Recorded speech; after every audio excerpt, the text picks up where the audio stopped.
few minutes ago, Secretary Shinseki offered me his own resignation. With considerable regret, I accepted. Hey, good morning. I'm Michael Smerconish. The drumbeat of fury has finally caught up with Eric Shinseki, and that's our first headline this morning. VA chief resigns over delays at hospitals. That's the headline blared from the Washington Post, but really it could have been lifted from any major newspaper in the country. Today, all the media are covering this story, and for obvious reasons.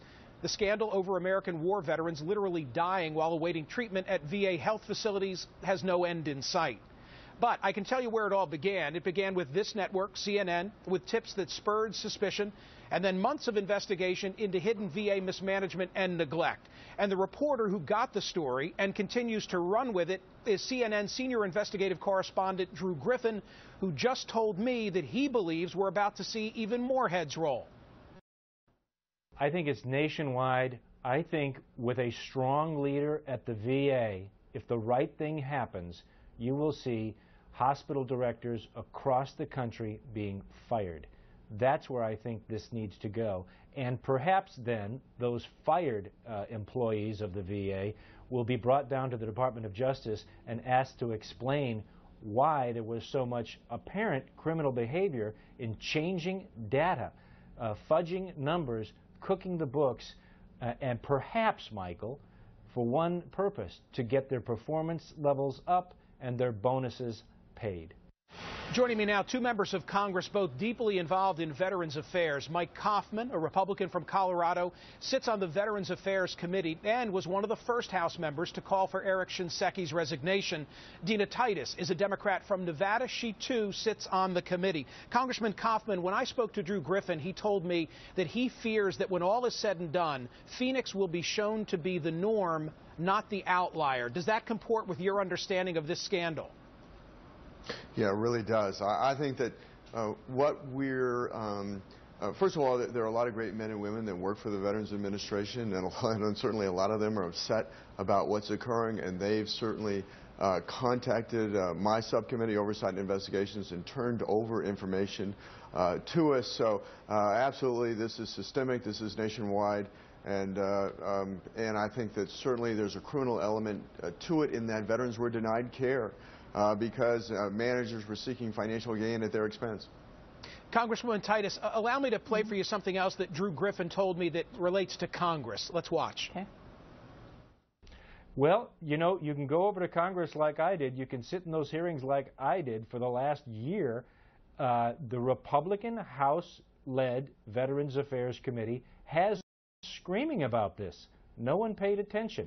Over in the Senate Veteran Affairs Committee, it was a different story. But there have been members of Congress who have been screaming about this and just banging their heads on the wall trying to get the attention of the VA. I'm not excusing anybody over there on Capitol Hill. Certainly there's been a lot of blame go around. But in the end, isn't it the VA Secretary who's running the Veterans Administration and not some guys over in Congress?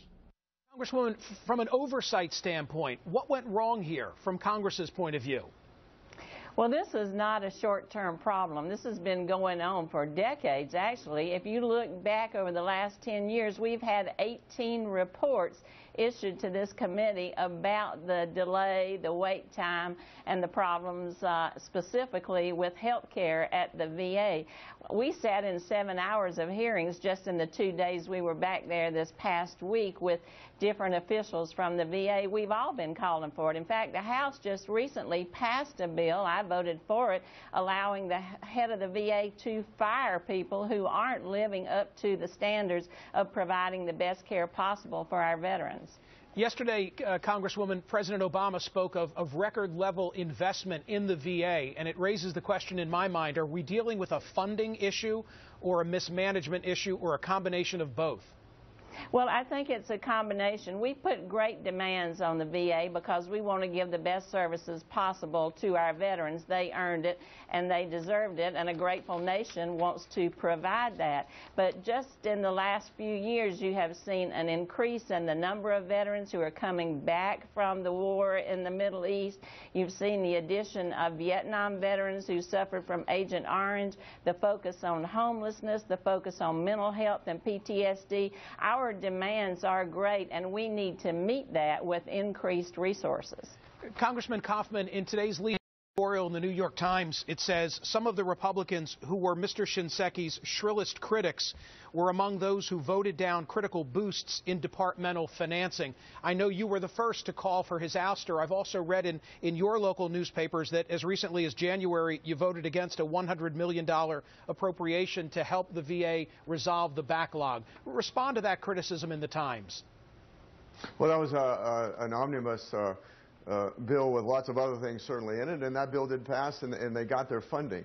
There have been dramatic increases in VA funding. That certainly is not the issue. The fundamental issue is transparency and its integrity, and the fact is that the big problem right now is the fact that they were covering up the wait times for financial gain. And so we need to know, the difficulty is in not having transparency.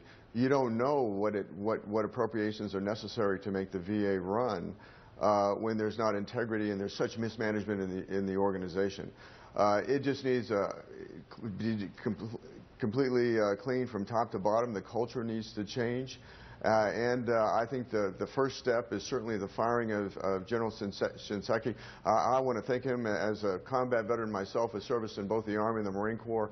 I want to thank him for his service to this country, but it just didn't translate into running into the VA, which has a culture of mismanagement, inefficiency, and unfortunately fraud. Congresswoman Titus, you did not call for General Shinseki's resignation. Why not? Well, I think General Shinseki is a good man. He is a war hero himself. And with all due respect to my colleague, I thought this was about making change, not about making headlines. Removing him is not going to change the culture. These are problems that are beneath him, that are out in the different areas at the different hospitals. That's where you need to see some major changes. I know Mr. Gibson. I worked with him at the USO here in Las Vegas to get a facility at the airport. He'll do a fine job too, but he's got to be brought up to speed. He's only been with the VA a few months. I think we will see changes at that lower level. There is transparency now. There has been an audit called for. They are looking at all the medical facilities.